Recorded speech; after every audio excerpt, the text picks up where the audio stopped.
जी हाँ, पार्थ और पिता के कई राज TV9 पर खुलेंगे आज। आपके साथ मैं हूं समीर अब्बास, मेरे साथ मेरे सहयोगी रवि मिश्रा भी मौजूद हैं। और कोलकाता में पश्चिम बंगाल की सरकार में मंत्री पार्थ चैटर्जी और उनकी करीबी अर्पिता मुखर्जी के राज धीरे धीरे करके सामने आ रहे हैं। फिलहाल अंदाजा लगाना मुश्किल है कि इन दोनों के पास कितनी दौलत है। करोड़ों का जो कैश मिला है वो तो सिर्फ एक बानगी भर है। आज हम जो खुलासे आपके सामने करने जा रहे हैं वो सरकार, सिस्टम और करप्शन के गठजोड़ पर आपकी आंखें खोल देगा। क्या अर्पिता के घर में एक मिनी बैंक था? आखिर हर 10 दिन में पार्थ चैटर्जी उस घर में क्यों जाते थे?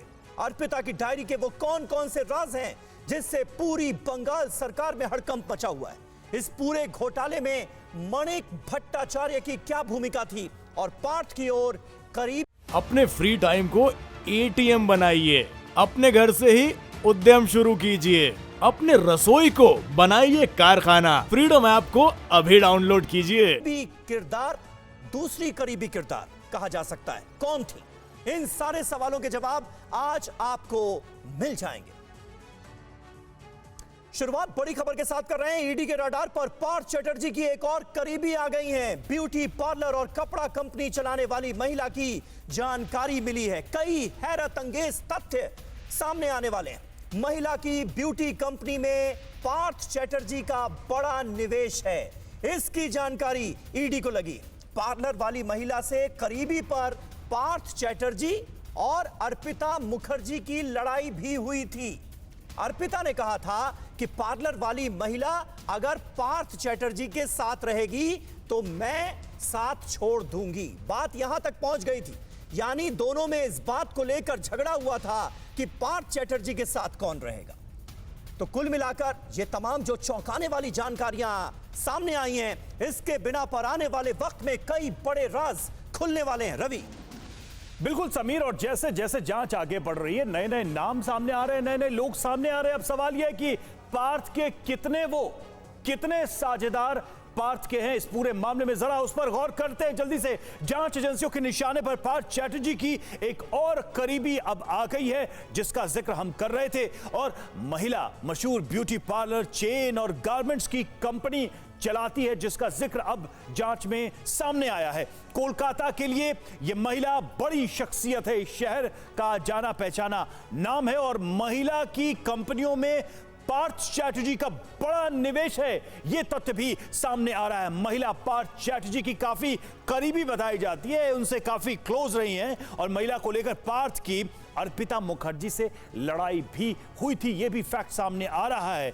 इस महिला को लेकर अर्पिता मुखर्जी ने पार्थ को वार्निंग तक दे दी थी, उनको चेतावनी तक भी दी थी, अगर वो साथ रही तो मैं आपका साथ छोड़ दूंगी। ये अर्पिता ने पार्थ को कहा था वार्न करते हुए, यानी कि इसको लेकर दोनों के बीच खटास पहले से ही थी। रविशंकर दत्ता हमारे साथ इस वक्त जुड़े हुए हैं और कोलकाता से सीधे रुख करेंगे उनका।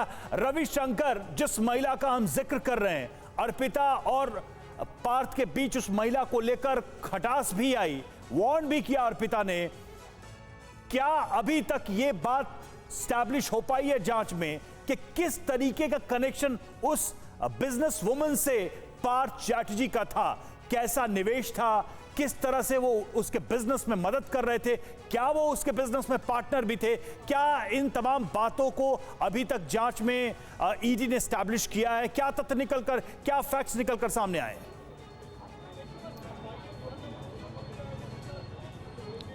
देखिए, 2016 में जब तृणमूल के दूसरे सरकार आए, तब जिस महिला का जिक्र यहाँ पे हो रहा है, कोलकाता के फेमस ब्यूटी पार्लर चेन और उनका अप्रैल डिजाइनिंग है, उनका तृणमूल के साथ अच्छा रिलेशन तैयार हुआ। पार्थ चैटर्जी के साथ उनका अच्छे रिलेशन तैयार हुए। उनका कहीं सारा चेन पश्चिम बंगाल में खुले, कोलकाता में, साउथ कोलकाता में उनका चेन खुला। अब इनको लेके अर्पिता मुखर्जी और पार्थ चैटर्जी के बीच काफ़ी ज़्यादा लड़ाई हो गई थी। ऐसा भी माना जाता है अर्पिता मुखर्जी और इस महिला के बीच लड़ाई हुआ था पार्थ चैटर्जी को लेकर। सबसे बड़ी बात है, अर्पिता मुखर्जी ने पार्थ चैटर्जी को साफ साफ कह दिया था, अगर आपके साथ ये महिला रहते हैं तो मेरा रहना मुश्किल है। पार्थ चैटर्जी के बहुत सारे करीबी थे, लेकिन वो अलग अलग फील्ड में थे, जैसे कि मोनालिसा दास का बात कहा जा रहा है, या तो अर्पिता है, लेकिन ग्लैमर वर्ल्ड से एक ही बंदा रह सकता है, ऐसा अर्पिता का मानना था। और इसके चलते काफी ज्यादा इसके साथ झमेले पार्थो चैटर्जी का हुए रवि देखिए, ये पार्थ चैटर्जी और अर्पिता मुखर्जी के कनेक्शन को लेकर जो बातें कही जा रही हैं, ये अपने आप में बहुत ज्यादा अहम है, क्योंकि तृणमूल कांग्रेस की सरकार में मंत्री हैं पार्थ चैटर्जी और टीएमसी की सरकार का, पार्टी का ये रुख है कि भाई देखिए, अर्पिता मुखर्जी और पार्थ का ऐसा कोई कनेक्शन नहीं है जैसा बताया जा रहा है। वो तो सिर्फ कई प्रोग्राम्स में उनके साथ शिरकत करती थी, इसलिए फोटोग्राफ्स वगैरह सामने आ गई हैं। लेकिन आप जो बातें कह रहे हैं और ईडी की जांच में ये जो तथ्य सामने आए हैं, ये तो बड़ी साठगांठ की ओर इशारा कर रहे हैं दोनों के। देखिए, अब इन्वेस्टिगेशन क्योंकि चल रहा है, तो जो भी यहाँ पे उनके हिरासत में है वो अपना कुछ भी क्लेम कर सकते हैं, लेकिन इन्वेस्टिगेशन के कुछ तौर तरीके होते हैं, डॉक्यूमेंट्स कुछ प्रूव करता है। जैसे कि पार्थो चैटर्जी का बहुत सारा डॉक्यूमेंट्स अर्पिता मुखर्जी का घर से मिला है, जो पश्चिम बंगाल सरकार के जो एजुकेशन डिपार्टमेंट के जो काला डायरी की जिसका बात हम परसों से कर रहे हैं, वो जैसे मिले, वो कहाँ से आएगा? पार्थो चैटर्जी उनके साथ रिलेटेड नहीं थे।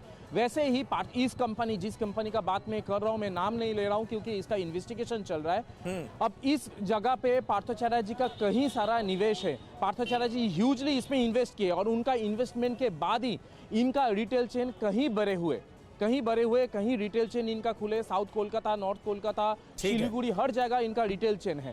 तो ये कहां से हुआ, अचानक कितना पैसा कहां से आया, ये तो पूछा जाएगा ही। बिल्कुल सही बात है, और बड़ी साठगांठ जो है वो सामने आ रही है और कारोबारी रिश्ते भी सामने आ रहे हैं, ये अपने आप में बहुत महत्वपूर्ण है। पार्थ चैटर्जी और अर्पिता मुखर्जी की मुश्किलें और बढ़ती हुई नजर आ रही हैं। ईडी और सीबीआई के बाद अब एसएफआईओ करेगी घोटाले की जांच। केंद्रीय जांच एजेंसी एसएफआईओ अपने तरीके से करेगी टीचर भर्ती घोटाले की जांच। ये बड़ी खबर, अर्पिता और पार्थ की शेल कंपनियों की अब जांच होगी और ये जांच एसएफआईओ की तरफ से अंजाम दी जाएगी। अर्पिता और पार्थ से अब ये जांच एजेंसी भी पूछताछ कर सकती है।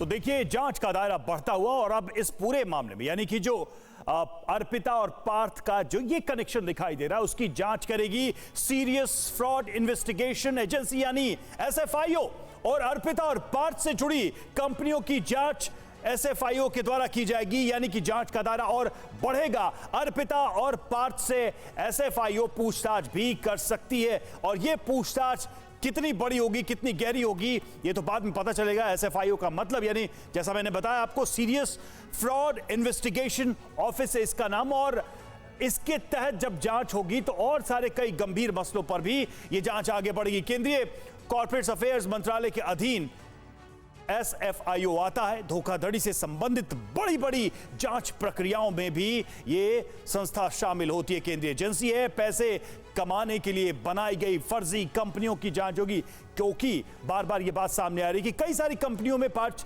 चैटर्जी ने पैसा लगाया। कंपनियों में होने वाली गड़बड़ी से जुड़े क्राइम की ये जांच करती है, और इस मैटर में भी, इस मामले में भी कुछ इसी तरह की जांच होनी है। और एसएफआईओ को किसी को भी गिरफ्तार करने का अधिकार होता है अपने जांच और उससे पूछताछ के सिलसिले में। बंगाल के शारदा घोटाले की जांच भी एसएफआईओ ने की थी, और शारदा घोटाले को लेकर किस तरह से बंगाल में बवाल मचा था, यह किसी से छुपा नहीं है। हमारे साथ हमारे संवाददाता जुड़े हुए हैं, रविशंकर हमारे साथ हैं, सोमा हैं और साथ ही सुमन हैं। लेकिन एक बार फिर से हम रविशंकर के पास ही जाएंगे। रविशंकर, ये बताइए, चूंकि हम निवेश की बात कर रहे हैं और आप भी ये बात कर रहे हैं कि लंबे समय से ये निवेश चल रहा था पार्थ चैटर्जी की तरफ से, तो नंबर वन क्वेश्चन ये कि इस निवेश के क्या प्रमाण है, क्या on document, on paper official निवेश है?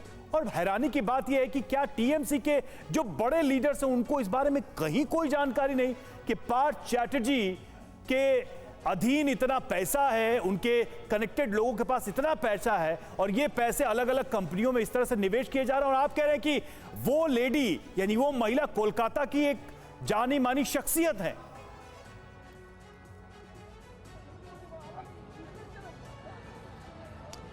देखिए, यहाँ पे आपको एक चीज़ पहले बताना चाहता हूँ। SFIO serious fraud investigation organisation, जो कि मिनिस्ट्री ऑफ कॉर्पोरेट अफेयर्स के अंदर तहकीकात करती है। क्यों तहकीकात करती है? इसका कारण यह है, जो भी फर्जी कंपनी खोला जाता है उसका मतलब जो भी कंपनी खोला जाता है उसका registration ministry of corporate affair से होते हैं।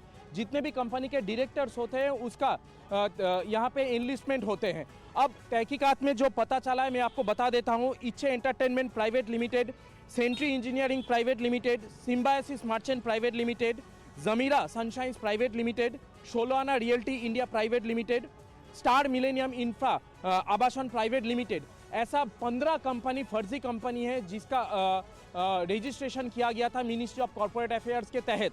अब मिनिस्ट्री ऑफ कॉर्पोरेट अफेयर्स के अंडर क्योंकि रजिस्ट्रेशन किया गया था और इनके जो डायरेक्टर्स थे सबके साथ अर्पिता मुखर्जी का कुछ ना कुछ कनेक्शन थे। मैं आपको डायरेक्टर्स के नाम भी बता देता हूँ। यहाँ पे आप देखिए, यहाँ पे कल्याण धर जिसको हम लोग ढूंढ रहे हैं, समीर कुमार हालदार, देवाशीष सरकार, दीपांजन दास, श्रीमय दत्तो, ऐसे बहुत सारे डायरेक्टर्स हैं जो कि फर्जी हैं, अर्पिता मुखर्जी के साथ जुड़े हुए थे। इनके साथ अर्पिता का कनेक्शन था, इसीलिए तो रविशंकर, बहुत बड़ी बात आप कह रहे हैं। जो नाम देखिए, टीवी 9 के दर्शकों को ये एक्सक्लूसिव जानकारी हम दे रहे हैं। हमारे जो ग्राउंड पर रिपोर्टर्स हैं रविशंकर, वो बता रहे हैं, उन्होंने लिस्ट वो बताई उन लोगों की जो उस बोर्ड के मेंबर, इन कंपनियों में 15 कंपनियां हैं और कई सारे लोगों के नाम, और उन लोगों की तलाश अभी भी चल रही है। वो कौन है, कहां है, पता नहीं चल रहा। और इससे ये बात साबित होती है कि शायद ये काल्पनिक लोग भी हो सकते हैं जिनके नाम पर कंपनियों को बनाया गया है। और सत्ता और सियासत में अक्सर जो दिखता है वो होता नहीं है, और जो होता है उसके सतह पर आने में लंबा वक्त लग जाता है। लेकिन जब चीजें सामने आती हैं तो पूरे सिस्टम से भरोसा उठने लगता है। अपने फ्री टाइम को एटीएम बनाइए, अपने घर से ही उद्यम शुरू कीजिए, अपने रसोई को बनाइए कारखाना। फ्रीडम ऐप को अभी डाउनलोड कीजिए।